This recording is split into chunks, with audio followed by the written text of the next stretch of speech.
say hello to my home, my hood, where helicopters hover over. The holy shout, hallelujah, half pints, question Jehovah, holding heat in one hand, holding pennies in the other.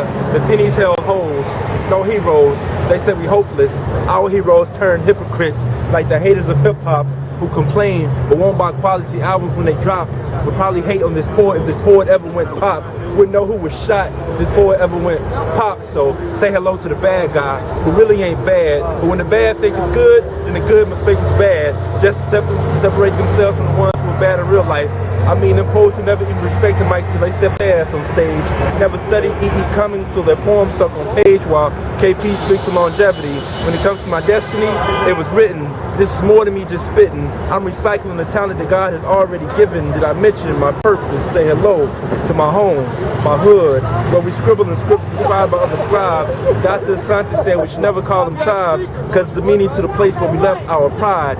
Inside the city, my folks still living true lives, working 2 jobs with 1 hustle on the side, copping a 2-piece with mashed potatoes on the side, pushing 2 strollers with 1 baby on her side. She still don't think twice about letting brothers up inside. See, she doesn't have a favorite poet, doesn't come to open mics, but every few shows there are these poems about her life. And come on, sister, where's your self-respect?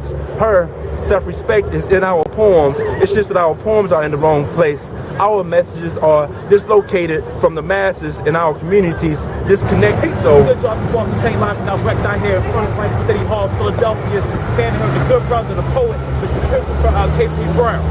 All right, now, yo, man, your poetry is definitely inspiring. We see you a lot of different places, and your poetry is actually taking you some places.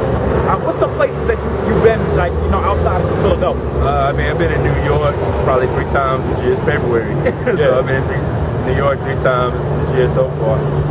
Headed to Georgia for 3 weeks next week for a tour. We got 20 shows in 19 days, and so yeah, that's what I do. So Georgia, North New York, DC on a regular basis.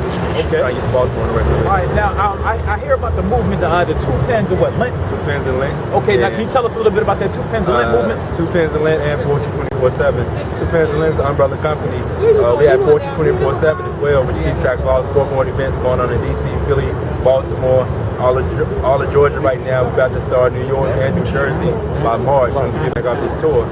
2 pens and Lent, we publish chapbooks of poetry, small books of poetry for poets.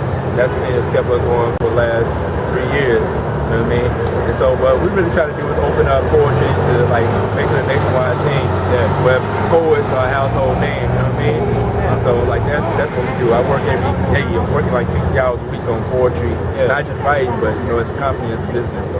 Okay, well, if the people just wanted to find, you know, the World Wide Web, if they wanted to stay in contact with you and the 2 pens and Lent movement, what's the best way to contact you? Best way, easiest way, Poetry 24/7.